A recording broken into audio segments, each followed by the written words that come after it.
and welcome to World Insight with me, Tian Wei. The program is coming to you live from Monday to Friday on CGTN. We begin in Beijing, where New Zealand Prime Minister Jacinda Ardern is on her first visit to China since took office. She met with Chinese President Xi Jinping, who expressed condolences over the victims in the Christchurch mosque attacks, which left 50 people dead. He said Prime Minister Ardern's visit shows how much New Zealand government values its relations with China. New Zealand is one of the first Western countries to establish diplomatic relations with the People's Republic of China. Since diplomatic ties began 47 years ago, it has been a showcase for East-West diplomacy.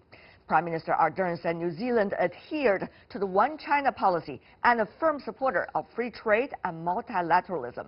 She said ties with China have been one of New Zealand's most important and far-reaching relationships.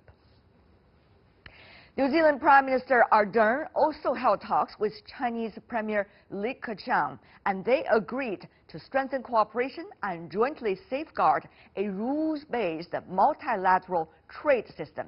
They also witnessed the signing of cooperation documents on taxation, agriculture, finance, and scientific research, and issue a statement on climate change. Let's have a look. A trip postponed and shortened following terror attacks last month in her native New Zealand. Prime Minister Jacinda Ardern was welcomed by Chinese Premier Li Keqiang Monday at the Great Hall of People. Originally planned as a 3-day trip to Beijing, Ardern trimmed it into one. Premier Li rendered his condolences to victims as their bilateral talks began. Li says China values its relationship with New Zealand. We should improve our mutual political trust, increase people-to-people exchanges, and seek the greatest common divisor in ties based on equality and mutual respect.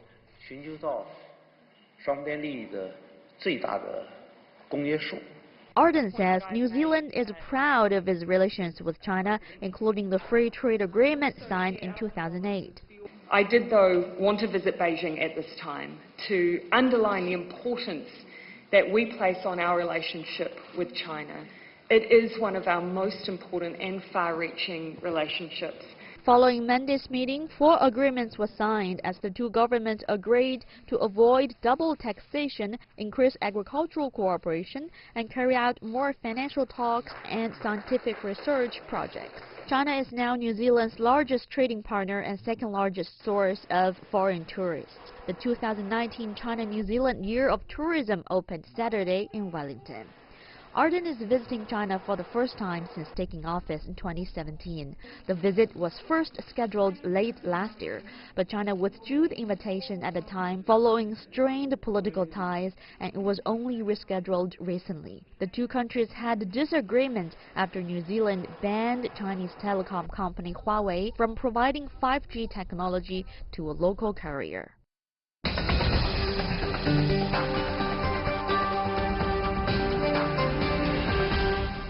So how are relations between China and New Zealand shaping up with the Kiwi Prime Minister's visit to Beijing? Let's turn to our panelists joining us from different parts of the world. With us in Auckland and in New Zealand, Stephen Jacoby, Executive Director of the New Zealand-China Council. Welcome, sir.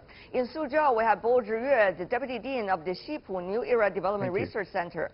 And he used to be the Director of the New Zealand Contemporary China Research Center.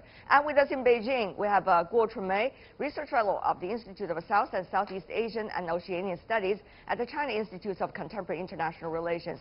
My first question goes to you in New Zealand, Mr. Jacoby. So what exactly are the expectations from New Zealand this time for this very short but important visit? Yes, this is a very important visit to China by Prime Minister Jacinda Ardern, and what we are really hoping for is increased momentum in our relationship. We have a very good relationship that has been built over many years, but especially off the back of our free trade agreement, which entered into force in 2008. But now is the time for the Prime Minister and the Chinese leadership to really build some new momentum into the relationship between us. Several different issues, Mr. Jacoby. If you could be just a little bit more specific. Agricultural development, we also see some science and technology cooperation. Meanwhile, there's likely to be an update of the trade possibilities. What exactly do you think is the core here? Briefly, sir. Well, what is very important to us is that we upgrade the free trade agreement that we signed over 10 years ago. And we want that negotiation as ongoing, but we really want to bring that agreement into the 21st century. It's very important that we do so that we can promote greater exchanges of New Zealand agricultural products, food products, natural resource-based products, and so we can also bring in increased amounts of Chinese manufactured products, technology and investment. All of these things are critically important for the New Zealand economy. Professor Bo, of course, China is New Zealand one of its biggest trading partners. This upgrade to China, what exactly is the content in that version? Well, I think, well, people are, in New Zealand, people tend to talk about there are three priorities for New Zealand in terms of New Zealand-China relations. They are trade, trade, and trade. But I think now, because China and New Zealand have built this comprehensive strategic partnership, I think this relationship should not be limited only to trade. Probably should be extended to other areas like people-to-people relationship, visitors, tourists, and students, and so on and so forth. Right, but Mr. Bo, my question really is, if it is about trade, which is very important core of this relationship, what exactly is the content that China wants in the eventual result of this very short trip? Mr. Bo. From China's perspective, New Zealand is very, very important because it's actually part of China's strategy in South Pacific area. Of course, you also need to talk about Australia as well. But Mr. Bo, when it comes to trade, it's not just about the Belt and Road Initiative. It's also about the upgrade of the earlier agreed trade agreement. And New Zealand was one of the very first, shall we say, Western economies recognized China's market economy status. So there's a lot of specific content, in fact, in the discussion. Professor Bo, to you, what exactly are they, if you can? For China, I'm not sure. I think for China's side, I think there's more of upgrade of this technology in terms of the science technology development, because China is upgrading its own economy from this manufacturer-intensive economy to this technological-based, more advanced economy. So in that regard, I think China would probably use New Zealand as a kind of a test ground for for trading with more advanced products instead of just traditional products. On the other hand, without technological cooperation, it's almost impossible to see a further increase of the trade, because after all, New Zealand and China, when it comes to trade, has already been doing a very good job, Mr. Jacoby. That's right. Trade has increased quite considerably, and we do need to be thinking about new areas, particularly around technological cooperation. For example, I understand the Prime Minister and the Chinese government has today released a statement on environmental cooperation, but the technologies involved in greening the Belt and Road, for example, is something that's of great interest to New Zealand. And it is true that we need to go beyond trade into those people-to-people areas, particularly in terms of tourists and students, but also professors and scientists. In fact, there's lots of things that we can do together. Now, Mr. Jacoby, to you, since you are the only New Zealand panelist that's here, may I ask you about that? New Zealand is one of those countries in the so-called Five Eyes cooperation of exchange of data and intelligence among the most developed economies. And also we see some try to play the geopolitical card in the Asia-Pacific region, even though China and New Zealand try to shy away from those. So what exactly do you think New Zealand will be able to do, given the fact it is in the region, it wants to have a bigger trade, it wants to have good relations with all partners, it wants to have a very independent foreign policy? Yes, that's right. New Zealand's a small country. It's a Western-oriented country. It's a market democracy.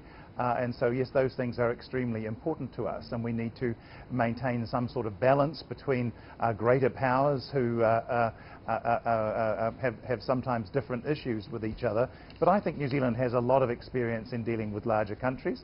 After all, despite the considerable differences in size and scale, we have been the first developed economy to negotiate and conclude an FTA with the with China, something actually we have not been able to do with the United States. So I think there is plenty of opportunity for us to be innovative in the way we work with China. How innovative will that be? From time to time we have to make decisions in our own national interest. We have to find clever ways of working together. For example, under the Belt and Road Initiative, there's an opportunity for New Zealand to expand exchanges of innovative companies. We want to make it easier for our companies to be able to cooperate with their Chinese counterparts, to go to China to find commercial partners, to get the groundbreaking but sometimes quite niche technologies we have in New Zealand, for example in the area of environmental cooperation.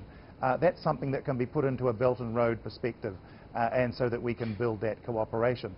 Beyond that, there are other things that we can do. What about the link between China, New Zealand and South America? How can we extend the Belt and Road across that southern link to open up new possibilities for exchange? Those are very encouraging directions, Professor Bo, isn't it? Well, I think I think both sides are trying very hard to have a balanced relationship, because especially for New Zealand, which is a relatively small country, a Western-oriented country, but they have to juggle between two major powers, basically between China and the United States. In terms of the economic issues, I think New Zealand has worked more closely with China. But in terms of security issues, I think New Zealand is working more closely with the United States, because anyway, New Zealand is part of the West, especially in security issues. So this is actually similar for many smaller countries, such as Singapore and many, Malaysia. All these small countries, they are actually torn between two major powers, especially when the two major powers have some tensions or problems. So I think New Zealand has been doing very well in this regard. We have seen the relationships among so-called East and West going ups and down during different eras of development over the past decades since the PRC was found.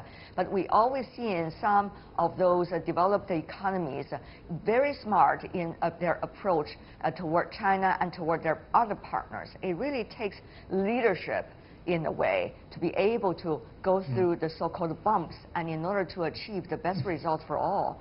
Ms. Guo, about that, about leadership, that Prime Minister Ardern demonstrated both recently at the terrorist attack in New Zealand, and in her strong leadership about approaching different partners, including this time making a trip to China right after the attack, was quite a impressive track record for a young leader like her. After all, she was new in the field, only became the Prime Minister 2 years ago, or less than 2 years, in fact. Yes, Jacinda Ardern is the youngest female Prime Minister in the world, so she's charming and admirable. As you just said, the terrorist attack in Christchurch didn't stop her trip to China. It demonstrates that Jacinda Ardern attached much importance on the relationship with China. She wanted to put the relationship back on the track. But about a terrorist attack, there are certainly things that can be done. When it comes to data exchange, when it comes to intelligence exchange, when it comes to anti-terror cooperation between China and New Zealand. Because after all, many of the roots of the terrorism China and New Zealand faces are coming from same root problems. So Ms. Guo, what about that? Is there some space that both countries can explore together? Yes, counterterrorism is in the common interest of both countries as well in the world. So terrorism is the enemy for all the countries. As we know, New Zealand is the most secure country in the world. maybe there are some more space for China and New Zealand to share the intelligence or some information about the terrorists. Okay, well, Mr. Jacoby, I would like to ask you also about that as well. Well, I think it's in New Zealand's interest to have the widest possible discussion with China about all aspects affecting our national life.